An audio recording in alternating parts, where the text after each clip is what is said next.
if you're saying that the topic, the thesis is social media is problematic due to the adverse effect on some readers' mental health, then you might have a topic sentence that says something like, first, overuse of social media can contribute to, has been shown, or something can contribute, uh, can be a, how about this, can be a contributing factor to depression.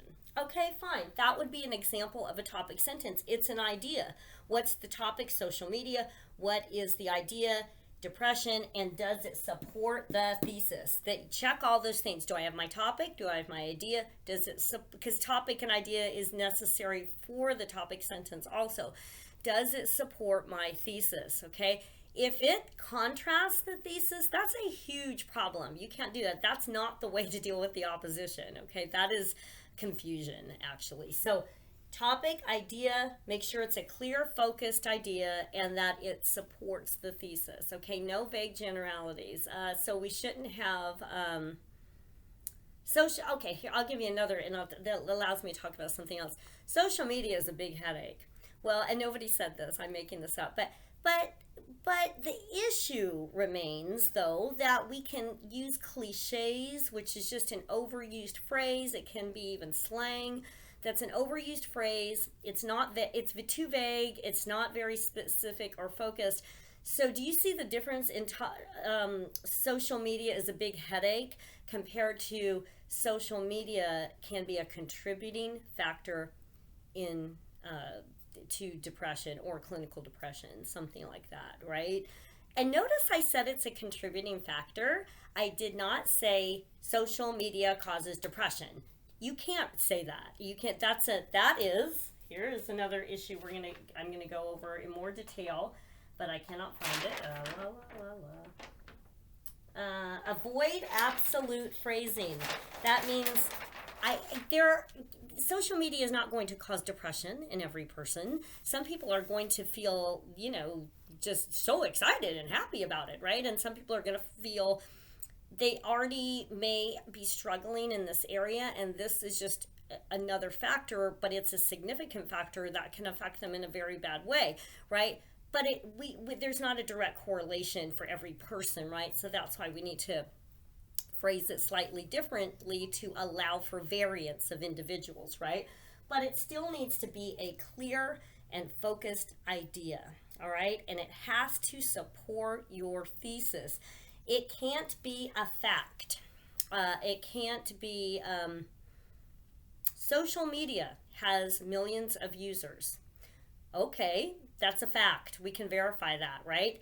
What is your idea about the millions of users, right? Or social media has some people posting every day. That's a fact. We can verify that. What is your idea that people are posting every day? Are they addicted? Are they overusing it? Are they wasting their time? Whatever it is, right? So challenge yourself to say, what is the idea about that fact? Okay. So you've got to have that clear topic sentence. It has to be a clear, focused idea. It has to support the thesis. The other thing you don't want to do in the topic sentence is to say something like, next, I will talk about the connection between social media and depression. Well, what's your idea? You said you're going to talk about the connection between social media and depression. But what is your idea about social media and depression? It shouldn't be like, I've said this before, and it's probably a dated phrase. I don't know if they still do this anymore, like film at 11, but they used to say, maybe they still do, I don't know. Like on the news or whatever, they'd say it at a certain time, like 9 o'clock, and they're like, oh, big fire at, wherever it was. And then they would say, film at 11, So it's like, okay, I'm not going to tell you now, but, can you stay tuned? It's coming up, right? So that's not how you want to do this. You want to clearly state your idea, all right? So your topic sentence very frequently is your first sentence in the body paragraph. If you are struggling with topic sentences, like a lot of folks do, I would have it as sentence number 1 so that you can go check. It's there. Sometimes you do need kind of a transition or bridge sentence in the first sentence and then segue down to the topic sentence. But I normally you would stick with the first sentence, and that would be a good thing. Okay, so specific support, which I write down here. I have opposition here. I'm going to deal with that in a minute. I want to talk about specific examples and evidence to support the topic sentence. Now, in your body paragraph, you need to do your layers. Okay, so body paragraphs have to have layers too. And I'm going to skippity-doo-dah a little bit past this so I can explain. This is body paragraph layers, okay? So body paragraph layers. Okay, so you've got your topic sentence. Then you have to explain the topic sentence. Topic sentence is one sentence. Explain the topic sentence. That's 1 to 3 sentences. This is also called primary support. Okay, so you have your topic sentence, then you explain your topic sentence, then you have your specific example. Okay, so for example, let's use that example that I just gave, that social media and overuse of social media can contribute to depression in some users, something like that, right? That's our topic sentence, one sentence. You need to explain that. The reader doesn't know anything about it. They're like, really? I love social media. I'm not depressed. Why would that be, right? So then you would explain it. You would say, if someone is struggling with social media, sometimes, seeing all this imagery of folks being, happy and going on trips, and it seems like everyone other than oneself is living this amazingly big life where they're going on trips to the Caribbean and they're buying new outfits and they're mingling and having fun. I don't know, maybe this is post-COVID. I'm not talking pre-COVID anymore. This is post-COVID. Anyway, so you explain that dynamic, that can have an effect and make people feel discouraged about their own life. They feel like nobody, feels like they do. And you could explain a dynamic of, often sometimes people will reach out for help and then the responses they get are very superficial, like, I said before in the writer's workshop, you got this. And it's, it can be very superficial and that's not actually helping the person, right? So you explain that, right, in your words, right? In about 1 to 3 sentences, then that's called primary support. Then you need a specific example. Do not leave this in your head. A specific example or evidence, right? So that you don't forget it, and also for clarity for the reader, use a signal phrase in front of the specific example. So, for example, for instance, or specifically, as an illustration, right? Use these phrases because they point the reader, again, you're merging them right onto your example. For you, the writer, it helps you to remember to add the example, right? So you explain this dynamic or the connection between depression and social media, for example, and then you would say, for example. And let's say you wanted to share your own experience. If that is something that you had experienced, you could say, for example, I was struggling with this issue of depression, and then I tried reaching out and saying, wow, I've been really feeling blue lately, and I had 10 people post, hey, you got this, you're gonna be fine. Or even worse, someone said, oh, well, everybody's going through something. Right? So whatever it was, right? I'm making all this up, but whatever it was, give the little story, but you gotta give the story. Don't leave the story in your head, because the reader is not in your head. And they're like, what do you mean? What do you mean, right? Don't leave them there. Give them the little story, right? If you did the research and you have some statistics, you have an example from an article, give it. Don't talk around it and beat around the bush, to use a cliche, right? And just talk in circles about it. Go to the story. Give the evidence. Give the statistics. That's your evidence. I mentioned this before, I believe. But if you were in court, right, and you're a lawyer and you're trying to show that the other person is guilty or your client is not guilty or whatever it is, right? the judge or the jury, they need evidence. They're not just going to say, well, this is a really nice person, so I'm sure he, she, whoever it is, they didn't do this, right? Are they going to buy that? I don't think so, right? So they need evidence where the person was, or, specific statistics, all that stuff, right? They need all that. You need to do the same in your paper. The reader's not going to buy your point of view necessarily unless they already agree. They're not going to be convinced with no evidence. So if I say give example, every point that you make, every point in the discussion, you need a specific example. It's like every point in the discussion is like a brick in the wall, and you need the gluey stuff, right? In between the bricks. Those are your examples. That's what glues it all together, right? That's what makes it convincing, and it's those details that make your paper pop and come alive, and the reader is like, yes, I see it, I get what you mean. And the cool thing is, even if they haven't had that experience, if they read it and they see it with your words, they see the visuals that in your details, they go, I get what you mean, I see what, and you could even change someone's mind with this, which is super exciting, right? But you've got to have your layers. So then you can have a concluding sentence that you wrap it up. I am asking you to, number 4, have analysis, which is like your focused thoughts, just tying this all together, right? And so you want about 2 to 3-ish sentences of analysis, right? Your focused thoughts on that issue. In this case, the example I gave, the connection between social media and depression, right? Your focused thoughts on that. So I would do it in exactly that order. It's my suggestion.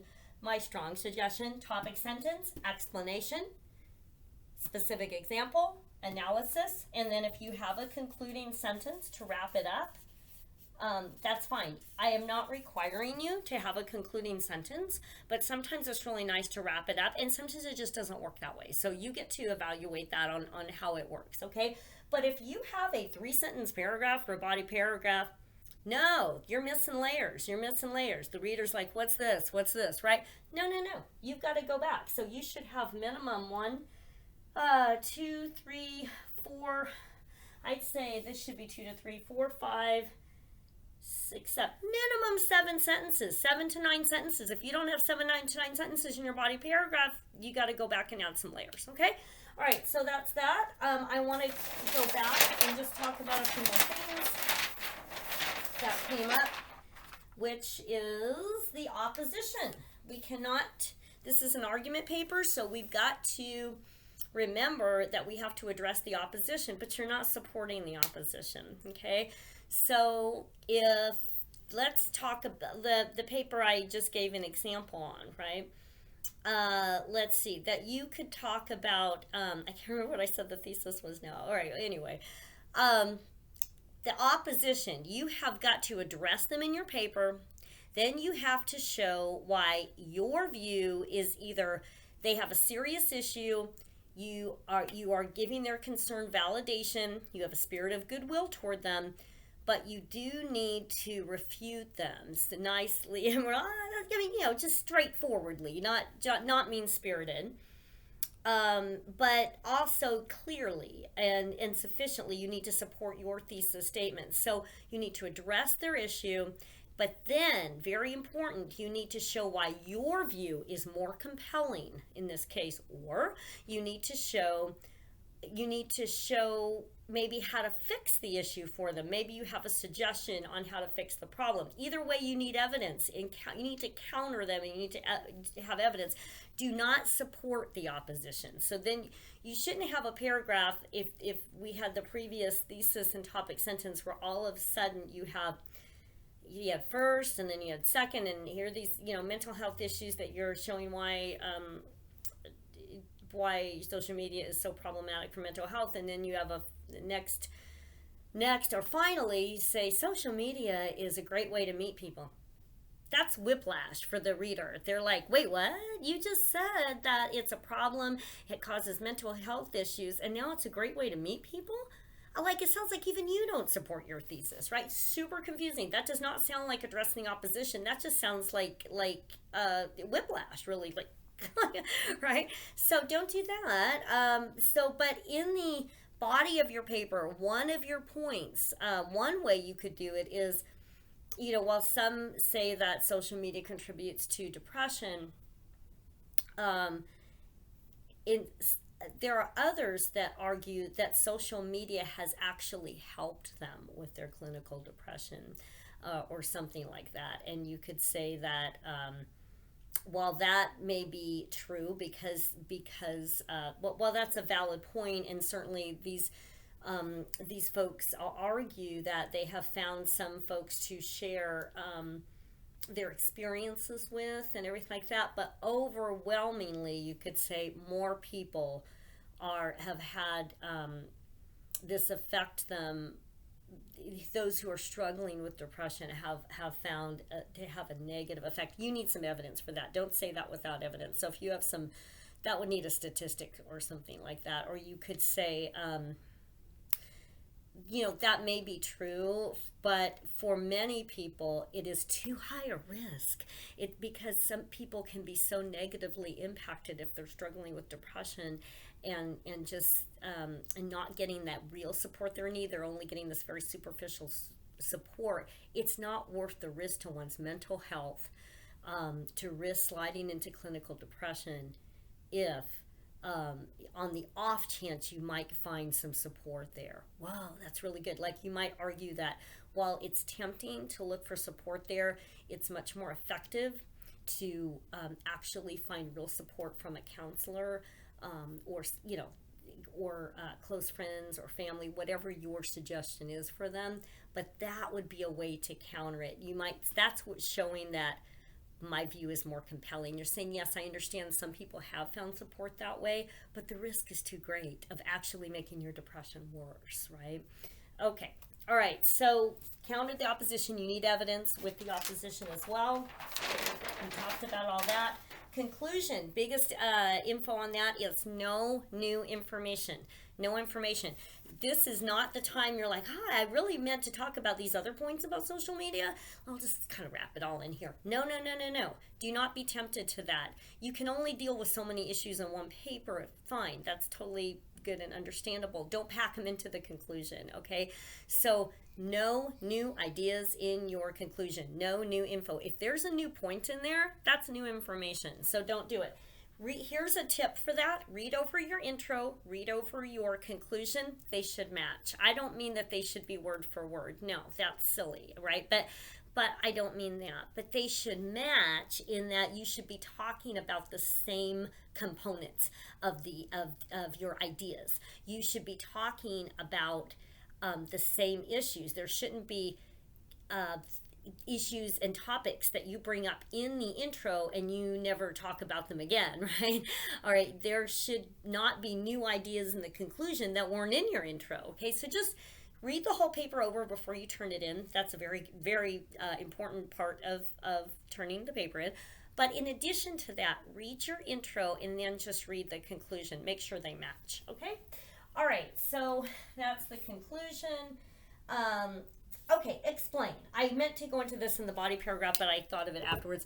So just know that everything in your paper you have to explain, all right? So the reader, so that does go along with that primary support or explanation that I talked about in the body paragraph, but it's also true in the intro, that you don't just want to go tripping through ideas. You want to explain each one. The reader is not in your head. They don't know what you're talking about necessarily, right?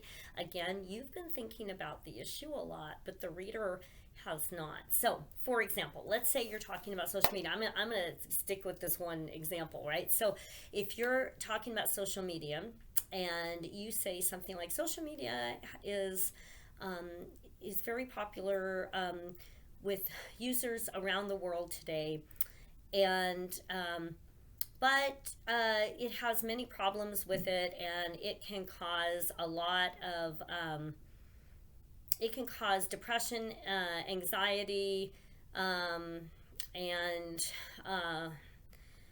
problems with body image. and then you just go on to your next point, but you don't explain any of it. You don't explain why would it contribute, not cause, but why would it contribute to depression? Why would it contribute to anxiety? Why would it contribute to body image issues, right? You've got to explain all those points every step of the way. Explain the depression component, explain the anxiety component, explain the body image component, explain all those components. Do not assume the reader knows what you're talking about. Okay, they are a different person. It should be clear, right? For in your essay, it's kind of like, I used this freeway imagery before, so I'm going to use it with this. It's kind of like you need to explain as you go along, explain each part, right? If you just start going from one idea, next idea, next idea, it's like you're just on the freeway, but you were supposed to get off on that exit and you just missed your exit, right? So you need to explain. If you have an idea that social media contributes, not causes, contributes to depression, explain that, right? Don't just go zipping along to anxiety, right? Explain it. Don't miss your exit, right? If you think social media also contributes to anxiety, explain that. Why? Don't assume the reader knows. If you think social media contributes to body image issues, explain that. Don't assume the reader knows. So explain the next point. All right? So don't just go zipping along from skippity-doo-dah from one issue to the next, right? So I wanted to make sure I talked about that. Explain. Okay. So then avoid absolute phrasing. We talked about that. I'll just say it again. Absolute phrasing is just saying things like everyone does this, nobody does this, that kind of stuff. Everyone is on social media today. That is absolute phrasing. No, they're not. I mean, like, really? You have evidence that every single person in the whole world is on social media? That makes no sense, because I have evidence that not every person is on social media. So we need, when it says absolute phrasing, that means it's an absolute. There is no chance that there's even one person in the entire world that's not on social media, right? That's absolute phrasing. That is nonsense, right? We can't slapdash. It's slapdash, right? I love the word today, but I don't love it being done, right? So no. We cannot be talking nonsense in our papers, right? We need to, of course, we are all individual, billions and billions of individuals, and individuals are individuals. There is nothing that's going to be like everyone always does this. Everybody does that. No, they don't. There are some people do this, some people do that. I'll give you the thing that my dad always says, that's why they make red cars and blue cars and green cars, because everybody likes something different, right? So everybody likes something different. Avoid absolute phrasing. You can't put everybody in the soup and say everybody's like this. They're not, right? Everybody's an individual. So no, not everyone is on social media. No, many people are, or you could, there are many users, that sort of thing. So you can't, you also, flip side of this, you also can't say social media is terrible for everyone. No, it's not. Again, green cars, blue cars, red cars, right? No. So some people, it's wonderful for them. They're connected with people. They're having the time of their life, right? So for them, it's very positive, right? So you can't say it has a negative effect on everyone. For many people, right? So often, many, you could, not will. Say that word will. Lord help us. There's your will, and there it goes. So instead, you're going to say could, right? You could say will likely, So you could say, you're not going to say social media causes depression.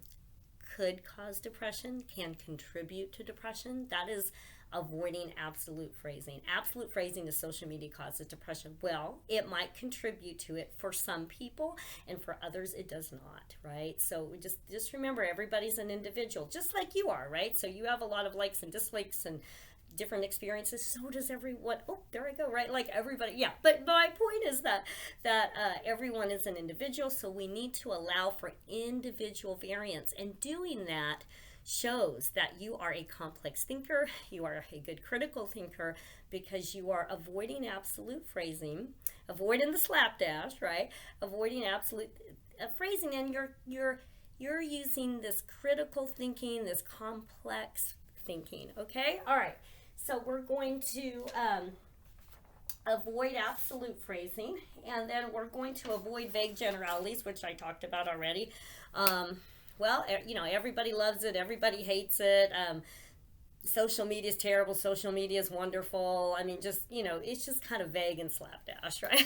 That is the theme of this, right? Avoid the slapdash. All right, very good. So we're going to zippity-doo-dah. And I talked about the topic sentences already, so we are going to zippity-doo-dah past that. And I guess I got it, huh?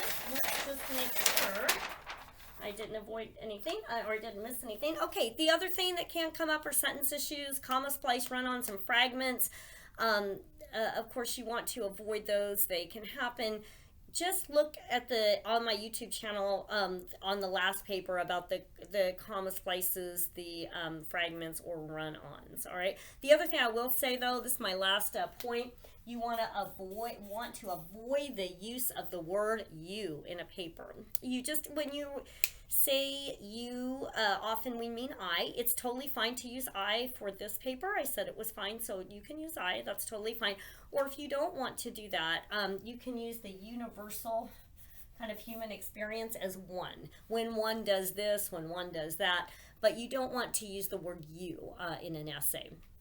Unless it is, which we are not doing for this class, what's called a directional process essay, where you're giving them directions. We're not doing that type of paper for this class, so that's the only exception to that rule.